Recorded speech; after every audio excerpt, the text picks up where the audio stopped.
Hello everyone, আজকে আমি তোমাদের সাথে ইন্ট্রোডিউস করাবো আমাদের বাড়ির পটলের সাথে। এই যে একে দেখছেন, এর নাম হচ্ছে পটল। আর এর গলাতে যদি আদর করা হয় না, গলাটা একদম এক তাল গাছের মতন উঁচু করে দিবে।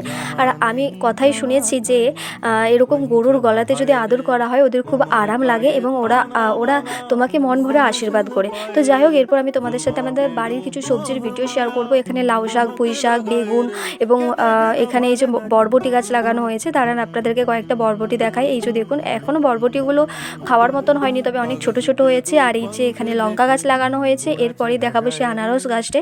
একটাই মাত্র আনারস ধরেছে। আর এর আগেও আমি তোমাদের সাথে ভিডিও শেয়ার করেছি আনারসের। আর এর আগের রাতে খুব ঝড় হওয়ার জন্য কয়েকটা লেবু এরকমভাবে ঝরে পড়ে গিয়েছে। আর দেখো বন্ধুরা, লেবু গাছটাতে এত লেবু ধরেছে, জাস্ট লেবু গাছটা ভারী হয়ে মাটিতে ঠেকে গেছে। ভিডিওটা শেষ পর্যন্ত দেখার জন্য তোমাদেরকে সবাইকে জানাই অসংখ্য ধন্যবাদ এবং লাইক করে আমার পাশে থাকার জন্য তোমাদের সবাইকে অনুরোধ রইল।